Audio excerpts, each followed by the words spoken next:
Hi everyone, and a warm welcome to this week's episode of Low Season Traveller Insider Guides. I'm Ged Brown, your host for this week's episode, and today I'm delighted to be joined by Jay Swanson, who's the creator of Paris in My Pocket, the quintessential travel guide for experiencing Paris like the locals do and getting off the beaten track in this beautiful city. Enjoy. So, Jay Swanson, you are most welcome to the Low Season Traveller Insider Guides podcast. Great to have you on the show. I'm super excited to be here. It's great to have you. So, we're going to be talking about Paris, which I admitted to you off air earlier that I've never actually been to Paris, which is actually very embarrassing. Nothing embarrassing about it. And nobody's been to Paris until they've been to Paris. I mean, that's a normal thing. That is true, but I live in the UK and there's no excuse really for that. So I'm a little bit of ashamed. However, we're doing this podcast and I'm speaking to the right person to discover Paris. So I'm kind of excited about that. Absolutely. Oh, I'm hoping to put you in the right track to see all of the right Paris, the versions of it that I get the feeling that you're probably more interested in than the average tourist coming for their first time. Well, that's it. Yeah. I mean, look, first of all, tell us a little bit about how you came to be, in my mind anyway, Mr. Paris. You know everything about Paris, all the best places to go to, how to experience it like a local. How did you come to fall in love with Paris and have such an incredible knowledge on Paris? I think first I have to say that's an honor. So thank you very much for such kind words. Honestly, the funny thing is that I wanted to go to quote unquote France ever since I was a kid. So I studied French. I was all about it. I had this romantic idea of France sort of, but it was this weird amalgamation of, ignorant inland American upbringing, I suppose. And when I first finally got to France, it was after college and I went to Nice and I immediately wondered if I'd made a mistake. I was like, this is very good for my French language. I don't know if I want to live here. And I got there right as things started getting rainy and there was all kinds of mafia stuff going on. I have all kinds of stories from Nice. And it wasn't until my trip back out where I spent a week in Paris, leaving the country, that immediately, as soon as I set foot in Paris, I was like, oh, this is what I always wanted. This is what I've always dreamed of. This is where I'm supposed to be. And I spent that entire week absolutely infatuated with the city. I had a friend who was showing me around who up before then I'd never felt romantically towards. And suddenly I was romantically interested in literally everything. And I absolutely fell in love with it. And so it became a goal of mine to make it back, which is tricky for Americans, unfortunately, but I finally made it work. Very good. And so how long have you been in Paris now? Well, the first time I got here was in 2012. I lived here for a year and then I, kind of came back through when I could, but I immigrated officially in 2017. So I've been here for, that make it 6 years, almost 7 years. Wow. I've been here for Are you French yet? Have you got, officially? I would be if well, okay, I got to be careful because you never know when they're listening, right? But if the French administration would get their rears in gear, I would be because I applied in February. I was eligible as of last year. And so I got everything put together, applied, and I'm just waiting to get my interview, which I would have hoped to have had in the last few months. I finally emailed them to be like, hey, guys, forget about me. And they haven't forgotten about me, which is either a good thing or a very bad thing. We'll find out. And will you have to do some kind of a nationality test or something? You have to, try a whole load of cheeses and identify them. And how many cheeses can you balance on the soles of your feet while doing a handstand and singing the Marseillaise is, I believe, the baseline. 7 so far. I've gotten up to 7 cheeses. Yeah, they actually do. You have to be able to speak French at least at B1 level, which is thankfully for me, not a problem. And then you will get a quiz and that quiz is always different. I think the first thing that they always ask is, why do you want to be French? Which funnily enough, I know through hearsay, it is a friend of a friend kind of a story. So take this with a grain of salt, but enough people know this person that I believe it's true did say when they asked, why do you want to be French? That they had no idea why. And the interview immediately ended. So you do have to have a good reason, I suppose, or any reason. And then after that, it could be 15 minutes of pleasantries, or it could be 30 minutes of grilling you on overseas territories and the rivers of France. You never know. Wow. Okay. Sounds like you've got some homework to do. I feel like I'm pretty prepared, but there's a really good chance that I need to prepare more. Yeah. Yeah. Fair play to you. So tell us a little bit, again, for the uninitiated and for any other listeners out there that maybe haven't, like me, made it yet to Paris. what's the appeal of Paris? Why is Paris so amazing, and why should we consider it? It's a very good question. I think especially the longer you live here, the more you actually ask that question of yourself. No, the Paris immediately is obviously it's very beautiful. I think, especially if you are not immediately overwhelmed by a large city, because I think the very first time I got here, I was on my way into Nice and I was incredibly overwhelmed because I'd never been in a city like it before. But there's something about the culture, the lifestyle, the way that people do move a little bit more slowly. You have your cafe culture. You have at least an hour for lunch. People have a glass of wine with lunch. You just get this vibe that people are here to live first and then maybe work later. And so there's an element of repose. And even though it can be bustly and overwhelming, if you're a small town kid like me, at the same time, you get a feeling that the lifestyle has to be one of the best lifestyles you've ever seen before. And I think that it's something that really draws people in. There's obviously a lot of lore around French culture and Paris in particular, especially for Americans. Those of us who are good hope to die and come here, as it is said. But those of us who are lucky enough to actually make the jump to live here, I think we're drawn by a number of things, from the availability of culture all the way to the fact that, you can have some wine at lunch and literally no one will judge you. Yeah, it's quite unusual, because I know certainly here in the UK, drinking at lunchtime, and it was the same in Ireland as well, was just very much a no-no. I mean, that was seen as highly unprofessional. And from what I've heard in France and in Paris, that's where business is done. I mean, that's what you have to do in order to get the business. You've got to bring somebody out for a 3-hour lunch and, really kind of enjoy it. And I just think, what a civilized way to do business. That's phenomenal. Everyone should do business that way. It's great. It just means that very little happens. So I think that's always the trade-off. Is like, it's very pleasant, and then we'll get this deal done in about 3 months. So that's always the trade-off. Yeah, but I think it sounds to me like a lot of the way the Parisians are and the French are in general. It does seem to be, about living life first, and everything else comes a little bit secondary. Famously the French have a lot more holidays than most in Europe. And I think that's to be celebrated. I mean, that's the way it should be. Life should be about living and not necessarily putting work first. And it's almost, do you find it's the opposite culturally of somewhere like the US? Yeah, I think in a lot of those ways, I can imagine greater opposites, but at the same time, it's funny. There are a lot of memes about that, about, American workers talking to their European colleagues, and it's pretty incredible because even for me, since I'm independent, I don't track well with the holidays. Like, I actually made this joke recently where because I already lose track of time as it is on any given week, there are a lot of times where I step outside and I just look around and I'm like, did Sunday come early this week? Like, where is everybody? What is today? And there are a lot of holidays there. And then you also not only have holidays, but you have what's called the pont, or the bridge. So if a holiday falls on a Thursday, a lot of people will then take the bridge to the weekend and just like, I just won't work on Friday either. And so they'll take one of their vacation days because they get, 5-6 weeks of vacation, which is already hard enough to use sometimes. So then a lot of times people end up taking 4 or 5 day vacations over a weekend because there just happen to be a holiday somewhere in the middle there. And they're like, why don't we just turn this into, an extra week off? Why not indeed? God, I'd love to do that. It seems like a very civilized way to run a country to me. Yeah, they definitely have there's some definite perks to living here. I think the main sacrifice you have to make as an Anglophone, because I think this is true across most Anglophone cultures, is convenience. I think we have a pretty strong emotional tie to convenience. And when you first move here, it can be really frustrating to discover that the things that you're used to buying all in one place are separated between multiple places, and half of them are just closed on Mondays, and then the other ones have all closed for lunch. And then, it's just like all those kinds of things where you just run into a lot of barriers initially because you don't understand the flow of life here. But once you get into that flow, I remember, even though Nice was a struggle for me in some ways, I really remember how wonderful it felt, because if you made it to the bank and, got one little piece of business done, and then you also did your laundry, that was a big day. Like you got a lot done.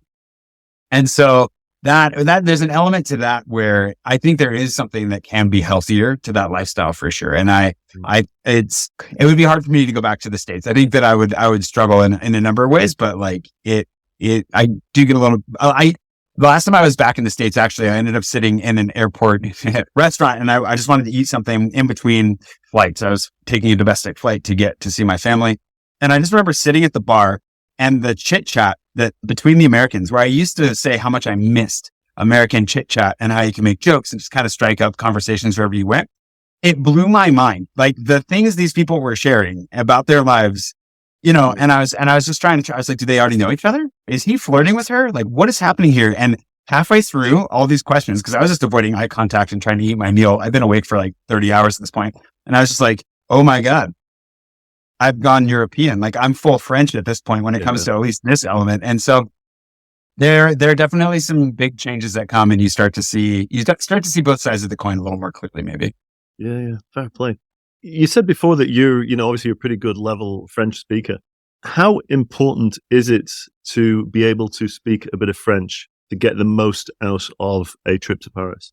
Well, the number one thing that I always tell people when they're coming here is just to learn how to say bonjour, which I think is a pretty low bar. Yeah. But in Paris, especially, the English has gotten significantly better. There's a lot more, especially the younger generation really want to learn it. They've been watching Netflix. They, are consuming a lot more English media, and there's a hunger for it that wasn't here a decade ago or even longer ago when I first moved here. And so English is definitely a leg up for travelers. Mm-hmm. If you can say bonjour, though, that is the magic word, because in French culture, especially restaurants, but even businesses, are an extension of the home. And that you can see that in the way that people will name their restaurant, chez Jean. It literally means Jean's house, right? Or in Jean's home. And so when you walk in, that is basically the ritual or the polite way to announce yourself, to say bonjour. And you will see immediately, if you haven't been saying it before, let's say you're on day 3, you're like, man, everybody seems kind of cold. On day 4, if you start saying bonjour, I'm not going to say that it's going to win everybody over entirely, but you will have a completely different experience. So starting there is really big. And then any effort you can make after that will be appreciated. And generally you'll be intercepted just by the way you said bonjour. People will probably switch to English, which can be frustrating to people who just want to practice their French. But, the nice thing is that you're going to get around. You're going to be fine. There's no reason to feel anxious about not speaking French in Paris, because so many people speak English. And despite the reputation, Parisians are very helpful. If you are lost and you need help, you may be a little intimidated to stop somebody, but by and large, Parisians are very, very helpful. Well, that's good to know. Yeah. It's not like in Ireland. In Ireland, when I was in Dublin, the first time I went to Dublin, literally every 5 steps when I was like, wait, somebody was there to be like, do you need help? And so it's not, if you're coming from that context, it's not, but they're surprisingly helpful. Very good. Very good. So let's talk a little bit more about, what there is for tourists who would be looking to go over, maybe for a long weekend from the UK or Ireland. And of course, especially in the low season. First of all, low season, is there a quiet time in Paris from a tourism point of view, or is it just rammed all year round? I was going to make a joke that COVID was really quiet. But things have come back in full force. I mean, it is Paris, I think 2022 was the most visited city in the world.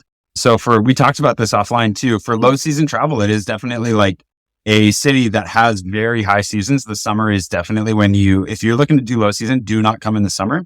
Mm-hmm. And then I would say, generally speaking, over winter is going to be lower, and even heading into spring. So for me, the 2 most pleasant times to be in Paris, for the weather especially, have traditionally been May and September, because it's warming up in May and then it's cooling off in September. In the middle of summer, it gets very, very hot. And then over the winter, it turns into, just rainy and gray, which can still be very beautiful and wonderful. But those 2 seasons are very nice. However, September tends to be busier. May tends to be less busy. That is changing. Okay. And now April is getting warmer as well, as the cherry blossoms show up like a week or 2 earlier all the time. It feels like every year. So I would say that that's kind of going to be, maybe April would be a great idea. But if you really want to come when there's nobody around, then I would aim for something like February. A lot of people do show up. A lot of tourists come here for Christmas. A lot of Americans come here for Thanksgiving for some reason. Strange. It's hard to get turkeys here, but people still do it. So in that way, I would say probably winter is going to be your best bet. Yeah. And is there still as much appeal in the winter? And, what kind of things would you recommend?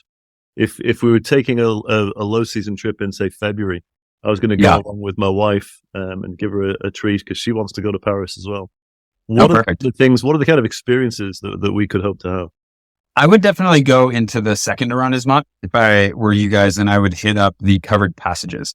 So the second is famous for these covered passages that came around back when the streets were just slop, right? It was animal feces everywhere and mud and probably human feces. Let's be honest, it's Paris. And so you needed a place to go to get out of the rain and to shop without walking through literal muck.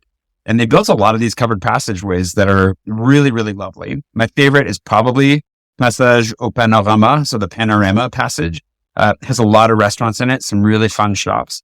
But I wouldn't limit myself to that. I think that it's pretty cool because you can actually spend a good day wandering through a lot of them. If you're curious to just kind of see what they're like, it's a good way to get out of the cold. And then in that neighborhood as well, I think the second is a hidden gem. It's overlooked. There aren't any parks or monuments. It's very central. It's very close to everything, but it doesn't have any of those classic tourist draws, which is why it can be really nice to go walk around.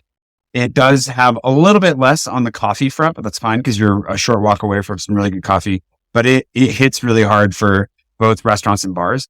And so if you can do that, there's also, believe it or not, you may have seen this online because it did the rounds last year, but there's a library in the center of the second.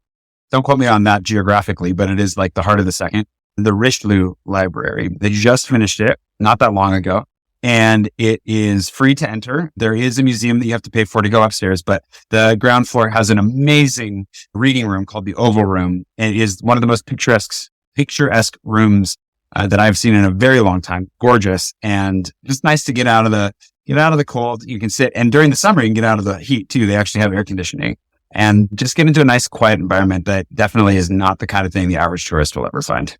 I love that. You're not going to get the cues that you would get at some of the other tourist traps, I guess. Not yet. The more I talk about it, maybe it'll change. Yeah, but exactly. Yeah, that's what people always say to me on low season travel. They're saying, "Don't tell everybody about the low season." So, well, and then you're like, "Sorry, I've already hit record." Like, I don't know what you're. Too late for that. Too late. Yeah, exactly. The kind of the big cliche, kind of bucket list items that people tend to think of with Paris. The likes of the Eiffel Tower, Arc de Triomphe, not the Champs-Élysées. These kind of places.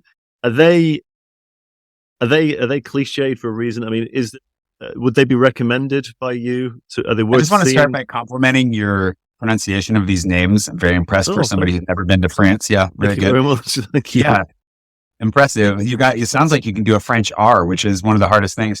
Yeah, I would say the Champs-Élysées.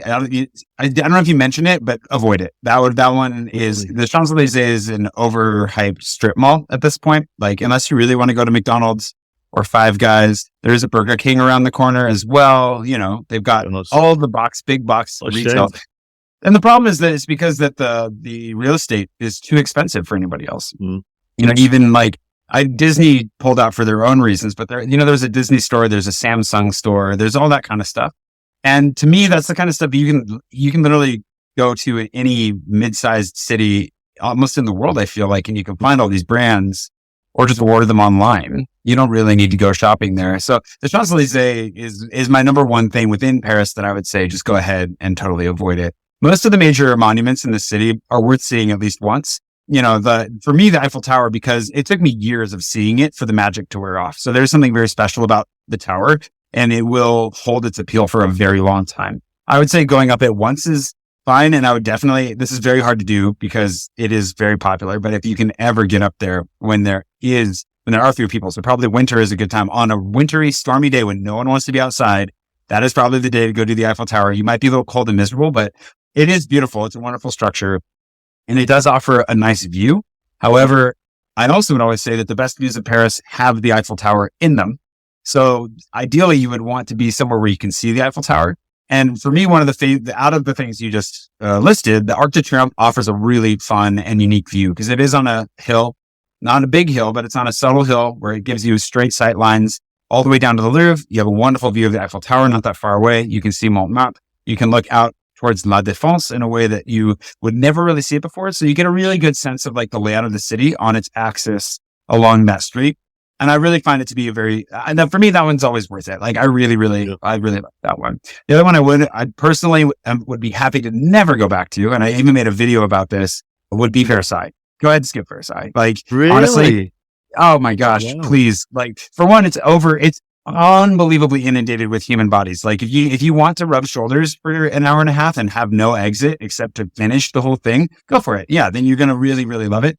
Also, like the history of Versailles, there are two things. I won't go on too long of a tirade about Versailles here, but there are two things about Versailles. I was a tour guide out there for a summer, bike tour guide. The grounds of Versailles are lovely, and the market is amazing. One of my favorite markets in all of France, which is on Mondays, Fridays, and Sundays, I think. Wait, don't quote me on that. Mondays, Thursdays. Well, anyways, your listeners can look it up. I should have this memorized, but the market outside is phenomenal. The grounds are amazing. If you go on a tour, I have a few friends that do some really interesting tours out there. The main thing would be to go to the market, have a picnic, enjoy the grounds. But once you get into the palace and the gardens, they're so expansive. It already took you so long to get out there. It's taking you so much time to walk, to stand in line. By the time you actually get in, you're already pretty tired. Then you're stuck. And then after you've seen about 2 or 3 rooms of the palace, you've basically seen the whole palace because it doesn't really change very much. And by the time you get to the Hall of Mirrors, you might be a little bit underwhelmed unless you are a huge fan of the history behind that room. And then about 2/3 of the way through, if you're observant, you might notice that there's actually no historical description of why the palace is particularly important to France or how the opulence might have led to some significant symbolic issues with the country and maybe led to some heads literally rolling. And you get to the end and there's actually like a war room that just glorifies the conquests of France. And you're like, well, there's a part of the history here where we went from kings of France to Napoleon the emperor. There's a really interesting omission here. And so anyways, by the time you get out of it, you realize, oh, this is a bunch of royalist propaganda. And I'm not really sure why I walked through this entire thing. If you want to see a real palatial building that won't take you nearly as long to see and will be deeply satisfying, Palais Garnier, the opera in the middle of Paris, very easy to get to. You can take tours. You can also get cheap nosebleed seats, which means you can see the opera and walk around the interior on your own, unsupervised. And that is an incredible building. I love that building. It's so satisfying to check out. Currently draped in some art by JR, the French artist. And I promised I wouldn't go on too long of a tirade of Versailles. I might have broken that promise, but there you go. I'd skip it. I love that. No, but that's good. That's the kind of information that we want to know about. With regards to the hidden gems that people might not be aware of in Paris, and if they're going for the first time, maybe they want to see stuff that other people haven't seen away from the crowds, but equally kind of special. What are the kind of hidden gems that you would recommend?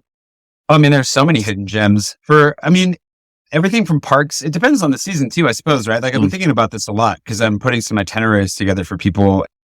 I think that whether it's my favorite park in the city is actually Butte-Chaumont, which is in the northeastern portion of the city. It is not a place tourists go. It's very local. It's just a wonderful park that has a lot of topography to it. And it was landscaped under Napoleon III. Just has a very special feel to it. It's a great place to go for a picnic or a stroll or a run if you need to run while you're on vacation. And just below that is Canal Saint-Martin, which is the canal of Paris. It's funny. There are people that live here that have lived here for years that don't realize there's a canal in Paris. And that blows my mind because the canal, it used to be a decade, 15 years ago, people talk about how it was definitely kind of a sketchy area of town. And it's definitely changed into being one of the best spots for food, for drinks. The nightlife is really great. Wonderful vibes. And again, not touristy at all. It is way past where most tourists will ever even dream of going. I know a lot of Parisians that won't go up there, but it is phenomenal. So I'd say those are two landmarks that'll kind of guide you. Butte-Chaumont doesn't have as much directly around it, but Canal Saint-Martin, especially in the 10th, you're going to find a lot of really good stuff. Love it. What about, we can't go to Paris or even talk about Paris without talking about food and drink, I guess, as well. Yeah. Any recommendations that you could offer for where to eat something typically Parisian and drink something typically Parisian, as well as just generally what kind of foods should we be trying when we go? Well, I mean, it depends on your listener. I think for me, I only eat maybe 20% French when I'm eating because I think what goes under, and I can give you some really good recommendations for French food. So don't worry about that. But what I was going to say is that what goes very unappreciated, I think, in France is or in Paris in particular, is how international it is. I think when you go to New York or London, you don't go to London and think, what kind of British food can I eat while I'm there? Unless, you really want to try fish and chips, you're probably going for like a good curry, like you're thinking about national foods. I found a really great American pizza last time I was in London. And when you're going there, you're kind of there to taste what the world has to offer and how they're presenting it to London. And that's how I see Paris. When I'm in Paris, there are amazing foods, whether there's a really great new Indian place here, or there's some wonderful Vietnamese food. There's so many amazing creative takes on food here. I think that people shortchange themselves when they think, oh, well, we'll go and we will just eat French food, because there is some great French food here, but it does limit you to some, unfortunately, I think a really small part of what can be the full Paris experience.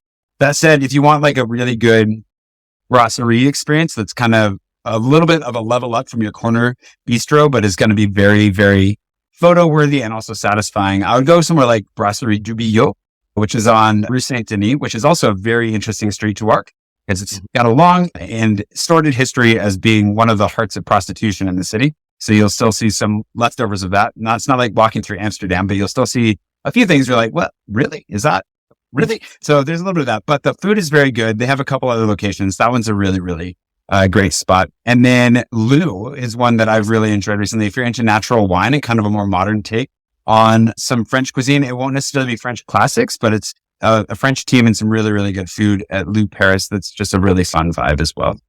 Very good. We're starting to run out of time. It goes by really quick, Jay, doesn't it? I always say this to every guest. It flies over. Give us some of your kind of quick tips, general tips for people never been to Paris before, just anything that they kind of should know. Obviously, they should certainly get Paris in my pocket. And of course, we have a discount code for them, which you've very generously given for low season travelers, which is low season 15, and they get a 15% discount. So certainly they should have a copy of Paris in my pocket naturally to get the most out of the city.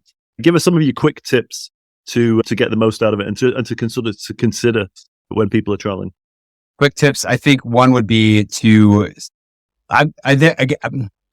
I would say one would definitely be to slow down and really just enjoy the city. I think that there are a lot of people that feel like they have to see everything and that they have to do everything and everything has to be the best possible. And as somebody who is always looking for stuff that he loves so that I can share it, I also recognize that there's such a huge value in just sitting down on a corner bistro, getting an incredibly overpriced Heineken and sitting there for an hour with my friends. Because even though the beer is not great and the service isn't either, I'm there with my friends and there's Paris and you get to watch the world go by. The second is related to that, which would be to make sure to do the people watching. The number one, I guess you'd say spectator sport in Paris is people watching. They literally orient the seats on terraces facing outward so you can watch the world pass you by. Everybody's out, whether or not they want to open up to this. Everybody's out to be seen. Everybody's happy to be looked at least a little bit. And you'll see some very interesting characters while you're here in Paris. So I'd definitely say that. And then the last quick tip that I'd give you would probably be to pick the one thing that you absolutely have to do, that you think this is the thing that Paris is all about. And then to pick one thing, maybe one of the things that I just mentioned that seems off the beaten path, seems weird or bizarre, but it's something that somebody you at least put a little trust in has told you, yeah, but this is what we really love about Paris. And just go see what it's all about. And I think that the beauty of Paris, the way that I've discovered it, the way that I found 90% of my recommendations has literally just been getting off the beaten path, seeing some spire in the distance, trying to find it, and along the way, finding about 10 other things. Paris will give you so many things if you just explore it and open yourself up to getting a little bit off the beaten path. I love that. I certainly intend getting off the beaten path a little bit myself, and I, of course, will be downloading the guide. Jay, I want to thank you so much for taking the time to speak to us. It's been an absolute pleasure. I'm so happy that we finally got to record this podcast and to feature Paris in the low season, which sounds absolutely amazing. And, it really struck a chord with me there. The people watching, I could sit down in a cafe and just people watch, for easily a full day, and I'm sure I would really, really enjoy it. But hey, thank you so much. Really appreciate it. And look forward to catching up with you maybe next year, and we'll get some more tips from you if that's okay.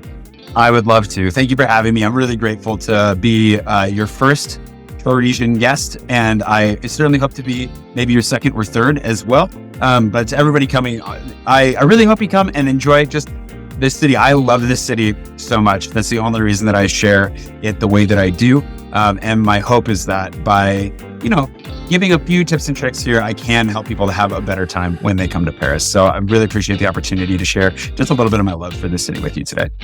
Thanks a million, Jay. Thank you. So there you have it. And if you're like me and have just never got around to visiting Paris, then maybe the coming winter months could be the perfect time to experience it with less crowds.